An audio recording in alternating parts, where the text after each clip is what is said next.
ভোর রাতে যখন সাহারি খেতে উঠবেন, আপনি তো সাহারি খেতে উঠেন, আপনি জানেন ওই সময়টার দাম কত?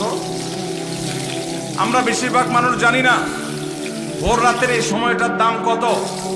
আরে ভাই, এই সময়ের দোয়া 1 মিনিটের দোয়া অন্য সময়ের 100 মিনিটের সমান না।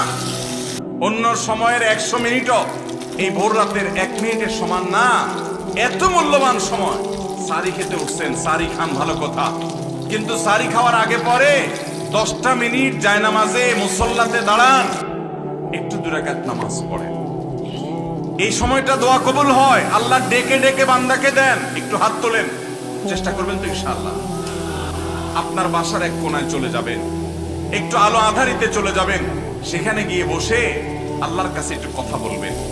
সিজদা চলে যাবেন, সিজদা গিয়ে আল্লাহর সাথে একটু মন খুলে কথা বলবেন। আল্লাহ, আমি অনেক গুনাহ করেছি, আল্লাহ আমি অনেক পাপিষ্ঠ। শুনেছি আপনার রাসূল জানিয়েছেন যে এই মাসে নাকি আপনি অনেক পাপিষ্ঠকে মাফ করে দিবেন। আল্লাহ, আপনি নাকি অনেক জাহান্নামে যাদের নাম চলে গেছে জাহান্নামী তালিকাভুক্ত, তাদেরকে মুক্ত করে জান্নাত দিয়ে দিবেন। আপনি নাকি ওয়াদা করেছেন। আল্লাহ, আমাকে একটু তাদের মধ্যে শামিল করে দেন। আল্লাহ, আপনি দিলে আপনার কোনো অভাব হবে না। আল্লাহর সাথে একটু কথা বলা, মুনাজাত করা ভোর রাতে করার চেষ্টা করবো তো ইনশাআল্লাহ।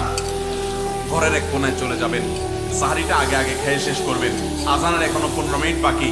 চলে যান এক কোণায়, ওযু করে দাঁড়ায় যান 2 রাকাত নামাজে। চলে যান সিজদায়, একটু দোয়া করেন। নিরিবিলি জায়গা যদি বাসায় না থাকে, ছাদে চলে যান, মসজিদে আগে চলে যান, এক কোণায় চলে যান। এই সময়ের 10টা মিনিট অন্য সময়ের ঘন্টাকে ঘন্টার চাইতে মূল্যবান। চেষ্টা করবো তো ইনশাআল্লাহ।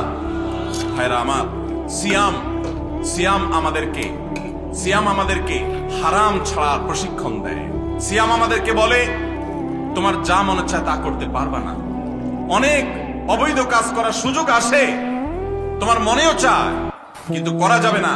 কারণ যে তুমি রোজা রয়েছো, রোজা রেখে তুমি ট্রেনিং নিয়েছো যে পানি থাকলেই খাওয়া পান করা যাবে না, খাদ্য